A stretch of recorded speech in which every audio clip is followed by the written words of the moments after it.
Sir ఒక్కరు పెద్ద settle అయ్యి ఫస్ట్ సార్ అన్నట్టు సార్ సెటిల్ అయ్యి కాలేజ్ పెట్టుకొని వాళ్ళ బ్రదర్స్ అందరికి లిఫ్ట్ ఇచ్చి లైఫ్ ఇచ్చి వాళ్ళని ట్రాక్ లో పెట్టి కుటుంబ వ్యవస్థని మొత్తం సిస్టమేటిక్ గా ఆపరేట్ చేసిన సిస్టమ్ ఏదైతుందో అది ఇప్పటికి నాకు మస్తు ఫిదా అనిపిస్తుంది. అంటే ఒక కుటుంబం ఇంత హ్యాపీగా ఇంత పర్ఫెక్ట్ గా ఇంత ఆపరేట్ చేయగలగడం అంటే ఒక్కరు సక్సెస్ అయితే ఆ కుటుంబం మొత్తం సక్సెస్ అవుతుంది. దాన్ని ఎగ్జాంపుల్ తీసుకొని సార్ మీకు ఇప్పటిదాకా చెప్పిండు.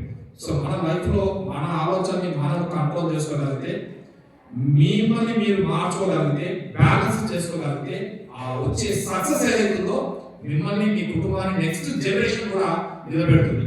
ఆ లైన్ ఎప్పుడు కూడా ఎవరు కూడా మిస్ అవ్వదు బేట. చిన్న చిన్న వాటికి అట్రాక్ట్ కాకండి. ఇప్పుడు సార్ మీకు మెయిన్ కాన్సెప్ట్ చెప్పింది mobile. That's very dangerous. So అన్నిటికంటే భయంకరమైన వైరస్.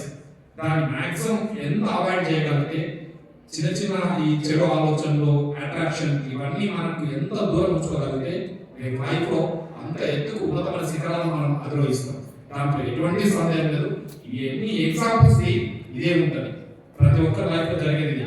అఫ్కోర్స్ మీకు ఈ మాటలు ఇప్పుడు మా గురువు గారు చెప్పారు, మీకు మన గొప్ప వ్యక్తులు చాలా మంది చాలా సందర్భంలో చెప్తుంటారు. బట్ ఏదైనా ఫైనల్ అల్టిమేట్ అంటే మనల్ని మనం మార్చుకోవాలి. మన లైఫ్ మన చేతిలో ఉంటుంది. సో మనల్ని మనం మార్చుకున్నప్పుడే, మన లైఫ్ మనం జాగ్రత్తగా కాపాడుకున్నప్పుడే, మనం చేంజ్ అవ్వాలన్న ఆలోచన మన లోపల నుంచి పుట్టుకొచ్చినప్పుడే మనం మారుతాం. సో అది ప్రతి ఒక్కరిలో ఉండాలి, ప్రతి ఒక్కరి ఆలోచన ఉండాలి. Thank you to all. మా ఇక్కడికి వచ్చి మంచి వాల్యుబుల్ ఇన్ఫర్మేషన్ ఇచ్చారు. చాలా రోజుల తర్వాత సార్ మేము కాలేజీలో ఉన్నప్పుడు స్పీచ్ విన్నా, ప్రోగ్రామ్స్ అప్పుడు చాలా బాగా మాట్లాడుతుండే. మళ్ళీ ఈరోజు వాయిస్ వింటుంటే నాకు వైబ్రేషన్ వచ్చింది. చాలా చాలా సంతోషం పెట్టారు. Thank you sir. Thank you so much. Right.